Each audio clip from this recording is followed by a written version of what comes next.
لیکن مسئلہ تھا سرخ گائے، کیونکہ ان کے عقیدے کے مطابق وہ ناپاک ہے اور جب تک پاک نہیں ہو جاتے ہیکل سلیمانی تعمیر نہیں کر سکتے۔ السلام علیکم دوستو، میرا نام ہے بلال اور آپ کا خوش آمدید ہے اس چینل پر۔ بیت المقدس 3 مذاہب کی مقدس جگہ ہے۔ مسلمانوں کا قبلہ اول، عیسائیوں کے لیے عیسیٰ علیہ السلام کی جائے ولادت، یہودیوں کے لیے ہیکل سلیمانی۔ شروع کرتے ہیں حضرت ابراہیم علیہ السلام سے، جن کے 2 بیٹے تھے، حضرت اسماعیل اور حضرت اسحاق علیہ السلام۔ حضرت اسحاق علیہ السلام کے بیٹے تھے حضرت یعقوب علیہ السلام۔ یہی سے کہانی شروع ہوتی ہے اسرائیل کی۔ اسرائیل یعنی اللہ کا بندہ، اور یہ لقب حضرت یعقوب علیہ السلام کو دیا گیا۔ حضرت یوسف علیہ السلام نے جب کفیل مصر بنے تو آپ کو حکم ہوا کہ اپنے تمام خاندان یعنی آل یعقوب کو مصر بلایا جائے، اور مصر کی سرزمین کا ایک مخصوص حصہ ان کے لیے مختص کیا گیا، اور اللہ کی طرف سے کہا گیا کہ اے آل یعقوب، اس سرزمین میں تمہارے لیے برکتیں ہیں۔ حضرت یوسف علیہ السلام کے 12 بھائی تھے، اسی لیے اللہ تعالیٰ نے ان کے لیے 12 چشمے جاری کیے، اور یوں اس سرزمین کا نام حضرت یعقوب علیہ السلام کے لقب سے اسرائیل پڑ گیا، جس سے آج یروشلم بھی کہا جاتا ہے۔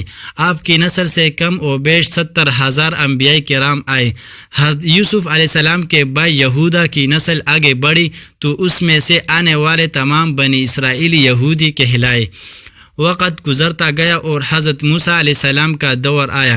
جب فرعون نے مصر آپ پر تنگ کی تو بنی اسرائیل کے ساتھ آپ کو مصر سے نکلنا پڑا۔ اس دوران بنی اسرائیل پر اللہ تعالیٰ کی بہت سے کرم نوازیاں بھی ہوئی، جس میں من و سلوہ، چشموں کی بہتات، مچھلیوں کے شکار کا ذکر قرآن پاک سے بھی ملتا ہے، اور وہی ہمیں ایک گائے کا ذکر بھی ملتا ہے جس کے لوتڑے سے مردے نے اللہ کے حکم سے زندہ ہو کر اپنے قاتل کا بتایا۔ اس گائے کی نشانیاں اللہ تعالیٰ نے قرآن پاک میں بیان فرمائی، جو کہ ایک سرخ مائل رنگت کی گائے تھی، اور ایسی گائے آج بھی یہودیوں کے نزدیک مقدس مانی جاتی ہے۔ حضرت موسیٰ علیہ السلام کے بعد دیگر نبی آئے۔ اس دوران میں حضرت موسیٰ علیہ السلام اور ان کے دور کی کچھ باقیات، تورات، من و سلوہ کا کچھ حصہ بنی اسرائیل نے ایک صندوق میں محفوظ کر لیا۔ یہ اللہ کی طرف سے حضرت آدم علیہ السلام کو دیا گیا ایک خاص صندوق تھا، جو نسل در نسل نبیوں کے پاس رہا، جس میں قرآن میں تابوت سکینہ کے نام پکارا گیا ہے، اور یہ یہودیوں کو اپنی جان سے زیادہ عزیز ہے۔ حضرت داؤد علیہ السلام نے جب جالوت کو ہرا کر اس سے تابوت سکینہ حاصل کیا تو یوں بنی اسرائیل نے انہیں نبی تسلیم کر لیا، اور حضرت داؤد علیہ السلام نے اس صندوق کی حفاظت کے لیے ایک ہیکل تعمیر کروانا شروع کیا، جو کہ ان کی زندگی میں مکمل نہ ہو سکا۔ ان کے بیٹے حضرت سلیمان علیہ السلام نے جنوں کی مدد سے اس کو مکمل کروایا، اور اسی دوران میں آپ کی بھی وفات ہو گئی۔ اسی وجہ سے اسے ہیکل سلیمانی کہا جاتا ہے۔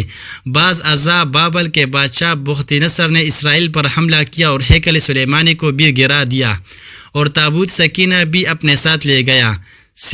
سیپرس دی گریٹ نے دوبارہ یہ شہر حاصل کیا، یہودیوں کو دوبارہ یہاں آباد کیا، اور تابوت سکینہ کو بھی واپس لایا گیا۔ ہیکل سلیمانی ایک دفعہ پھر تعمیر کیا گیا۔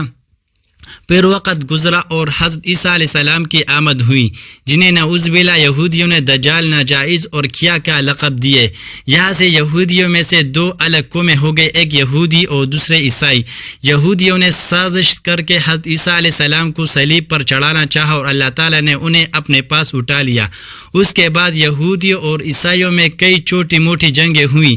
پھر عیسائی رومی بادشاہ ٹائٹس نے اس شدت سے یروشلم پر حملہ کیا کہ اس پورے علاقے کی اینٹ سے اینٹ بجا دی، ہیکل سلیمانی کو گرا دیا، جس کی طرف ایک دیوار اس وقت اپنی اصلی حالت میں موجود ہے، جسے دیواری گریا کہا جاتا ہے، جہاں یہودی جا کر تورات کی تلاوت کرتے ہیں اور گریا اوزارا کرتے ہیں۔ تابوت سکینہ بھی نہ جانے کہاں غائب ہو گیا۔ ٹائٹس کے حملے کے بعد یہودی آخر نبی کے انتظار میں تھے، کیونکہ اللہ پاک کا ان سے وعدہ تھا کہ انہیں پھر عروج بخشا جائے گا۔ اس وعدہ کا ذکر سورۃ البقرہ میں بھی موجود ہے کہ اے بنی اسرائیل، ان نعمتوں کو یاد کرو جو تم پر کی گئی، اور اپنا وعدہ پورا کرو، ایمان لاؤ تاکہ ہم بھی اپنا وعدہ پورا کریں۔ قیامت کی نشانیوں میں سے ایک نشانی یہ بھی ہے کہ ہیکل سلیمانی کی 3 دفعہ تعمیر ہوگی، جو کہ 2 دفعہ ہو چکی ہے۔ یہودی اپنے مسیحا اور آخری نبی کے انتظار میں تھے کہ ٹائٹس کے حملے کے 500 سال بعد نبی آخر الزماں کی ولادت ہوئی۔ یہاں یہودیوں کو یہ جھٹکا لگا کہ سارے نبی حضرت اسحاق علیہ السلام کی نسل سے ہے تو آخری نبی حضرت اسماعیل علیہ السلام کی نسل سے کیوں کر آ گئے، اور انہوں نے ایمان لانے سے انکار کر دیا۔ مسلمانوں کے لیے بھی وہ انبیاء کی ہی نشانی تھی، اسی لیے ہیکل سلیمانی کو بیت المقدس کا نام دیا گیا۔ اسلام کے آغاز میں یہودیوں کو قائل کروانے کی خاطر ہی بیت المقدس کی جانب منہ کر کے نماز ادا کرنے کا حکم ہوا، کیونکہ یہودی اسی طرف منہ کر کے عبادت کیا کرتے تھے۔ 17 ماہ بعد ہمارے عبادت کا رخ بیت المقدس سے بیت اللہ کی جانب موڑ دیا گیا، کیونکہ مسلمانوں کا شروع سے قبلہ اول وہی رہا، جس سے پہلے حضرت آدم علیہ السلام اور پھر حضرت ابراہیم علیہ السلام نے تعمیر کیا۔ حضرت عمر رضی اللہ عنہ کے دور میں حکومت میں اسرائیل یعنی یروشلم پر عیسائیوں کا قبضہ تھا۔ بیت المقدس کے ہی احاطے میں انہوں نے گرجا گھر تعمیر کیا ہوا تھا، اور ان تابوت سکینہ والی جگہ وہ گند پھینکا کرتے تھے۔ یہودیوں کی نفرت میں یروشلم کی فتح کے وقت جب حضرت عمر رضی اللہ عنہ وہاں گئے تو عیسائیوں پر برہم ہوئے، وہاں صفائی کروا کر مسجد تعمیر کروائی، اور قرآن میں موجود معراج والے واقعے کی نسبت سے اس مسجد کو اقصی کا نام دیا۔ یہودیوں کی دیوار گریا بھی اسی احاطے میں موجود تھی، تو زائرین کی حصت سے انہیں بھی وہاں آنے کی اجازت دے دی گئی۔ خلافت عباسیہ تک یروشلم ایک مسلم شہر رہا۔ اس کے بعد عیسائیوں نے دوبارہ یروشلم پر حملہ کر کے اس پر قبضہ کر لیا۔ صلاح الدین ایوبی نے عیسائیوں کے خلاف 50 سے زائد جنگیں کر کے بیت المقدس دوبارہ حاصل کیا، اور پھر 700 سال تک یہ خلافت عثمانیہ کے زیر سلطنت رہا۔ یہودیوں کو بھی دیوار گریا تک اپنے مذہبی اقدامات کی آزادی رہی، اور یہودی آہستہ آہستہ پھر یروشلم میں آباد ہونا شروع ہو گئے۔ اس دوران میں کئی بار انہوں نے خلافت عثمانیہ کے سلطان کو پیسوں کے عوض یروشلم انہیں سونپنے کا لالچ دیا، لیکن ناکام رہے۔ اور پھر دوسری جنگ عظیم میں عیسائی سپاہی ہٹلر نے چن کر یہودیوں کو مارا۔ تقریباً 60 لاکھ کے قریب یہودیوں کا قتل عام کیا گیا، اور یہ در بدر بھاگنے پر مجبور ہو گئے۔ اس دوران میں انہیں یہ اندازہ ہو چکا تھا کہ انہیں اب خود اپنی پہچان بنانی ہے، اور بائبل میں موجود یہودیوں کے آخری عروج سے قبل والی کئی نشانیاں بھی ظاہر ہو چکی تھیں، اور وہ یہ تسلیم کر چکے تھے کہ ان کا آخری مسیح اب دجال ہوگا، جس کی بدولت پوری دنیا میں ان کا دوبارہ بول بالا ہوگا۔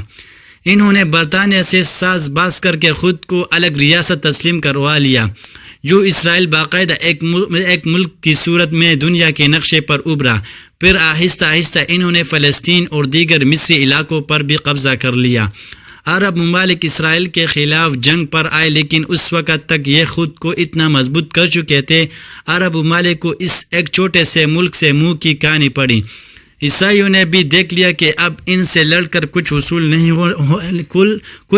نہیں ہوتا، تو باقاعدہ گرجا گھروں میں پادریوں نے تقریبات منعقد کی، اور یہودیوں کے لیے معافی کا اعلان کیا گیا۔ یوں سیاسی اور اقتصادی مفاد پرستی نے 2000 سالوں سے ایک دوسرے کے ازلی و جانی دشمنوں کے ایک صف پر لا کھڑا کیا، اور قرآن کی بات بھی سچ ہو گئی کہ یہود اور نصارہ ایک دوسرے کے دوست ہیں۔ یہودیوں کے عقائد کے مطابق وہ ہیکل سلیمانی کی حفاظت نہیں کر پائے تو خود کو قصوروار کہتے ہیں، خود کو سزا دینے کے لیے زنجیروں اور چمڑے سے پیٹتے ہیں، اور دیواری گریا کے پاس آوازاری کرتے ہیں۔ وہ ایمان رکھتے ہیں تیسری بار انہیں پوری دنیا پر حکمرانی حاصل ہوگی، اس کے لیے انہیں مسجد اقصی کو گرانا ہوگا، جس کی تیاریاں وہ کر چکے ہیں۔ کب سے مسجد اقصی کے نیچے بارودی سرنگیں بچا دی گئی ہے۔ اس کے بعد ہیکل سلیمانی تعمیر کر کے تابوت سکینہ وہاں رکھنا ہے۔ تابوت سکینہ بھی وہ دوبارہ حاصل کر چکے ہیں، لیکن مسئلہ تھا سرخ گائے، کیونکہ ان کے عقیدے کے مطابق وہ ناپاک ہے، اور جب تک پاک نہیں ہو جاتے ہیکل سلیمانی تعمیر نہیں کر سکتے، اور پاک ہونے کے لیے سرخ گائے کی قربانی دینا ہوگی۔ وہ گائے جس کی نشانیاں قرآن پاک میں بیان کی گئی، جو اس وقت بھی انہیں ڈھونڈنے میں مشکل ہوئی تھی، اب بھی 100 سال تک وہ ویسی گائے کی تلاش کرتے رہے۔ ٹیکنالوجی کا استعمال کرتے ہوئے بچے پیدا کرنے کا کامیاب تجربہ کیا. انہوں نے پھر اس تجربے کی بدولت ویسی نشانیوں والی گائے پیدا کرنے کی کوشش کی گئی لیکن ناکام رہے. 2019 میں ایک امریکی ریاست سے 5 عدد ویسی گائے انہیں مل گئی جن کے جسم پر سرخ رنگ کے علاوہ اور کوئی بال نہیں تھا. انہیں کبھی کام کے لیے استعمال نہیں کیا گیا تھا. اگلی نشانی کہ ان پر کسی بیماری کا اثر نہیں ہونا چاہیے. پوری دنیا میں کووڈ پھیلا کر مختلف جانوروں کے ساتھ انہیں بھی ٹیسٹ کیا گیا اور ان پر اس بیماری کا کوئی اثر نہ ہوا. یہ گوگل میں سرچ کر کے آپ اس متعلق تفصیل سے پڑھ سکتے ہیں. الغرض قرب قیامت اور دجال کے ظہور والی تمام تر تیاریاں وہ مکمل کر چکے ہیں. اپنی مرضی کے ڈاکٹر، انجینئر، بچے پیدا کرنا، 9D ٹیکنالوجی کی مدد سے ایک جگہ ہوتے ہوئے کئی جگہ موجود رہنا، اپنی مرضی کے موسم بنانا، جب چاہو بارش برسا دینا، چند دنوں میں پوری دنیا گھوم لینا، یہ سب دجالی نشانیاں ہیں جو آج کے دور میں کوئی مشکل کام نہیں ہے. ہمارے اسلام میں بتائی گئی قیامت کی نشانیوں کی انہوں نے اتنے اچھے سے تیاری کر لی ہے کہ غرقت کے درخت لگا دیے جو انہیں پناہ دے گی. بابلت جس جگہ احادیث کے مطابق دجال کا حضرت عیسیٰ علیہ السلام کے ہاتھوں قتل ہونے کا ذکر موجود ہے، اس جگہ وہ دجال کے فرار کے لیے ایئرپورٹ بنا چکے ہیں. یہ سب تو قرب قیامت کی نشانیاں ہیں اور ہیکل سلیمانی بھی بن کر رہنا ہے. پھر اصل جنگ کیا ہے؟ اصل جنگ عقائد کی ہے. ہم اپنے عقائد میں اس قدر کمزور ہو چکے ہیں کہ نماز پڑھے یا نہ پڑھے ہمیں فرق نہیں پڑتا. اپنے بہن بھائیوں کا حق کھا کر خوشی محسوس کرتے ہیں اور فرقوں کے خرافات میں الجھے ہوئے ہیں. فلسطینیوں کے لیے سوائے دعا اور احتجاج کے ہم کیا کر سکتے ہیں؟ کیا ہم اپنے عقائد کے اتنے مضبوط ہیں کہ ڈالر کے بہکاوے میں نہ آئے؟ کیا ہم یہودیوں کے مقابلے میں نکلنے والے خراسان مجاہدین کی لسٹ میں آتے ہیں یا بس سوشل میڈیا کے تماشائی ہے؟ اگر آج دجال ظاہر ہو جائے اور توبہ کا دروازہ بند ہو جائے تو ہماری آخرت کے لیے کیا تیاری ہے؟ سوچ کر جواب ضرور دیجیے گا.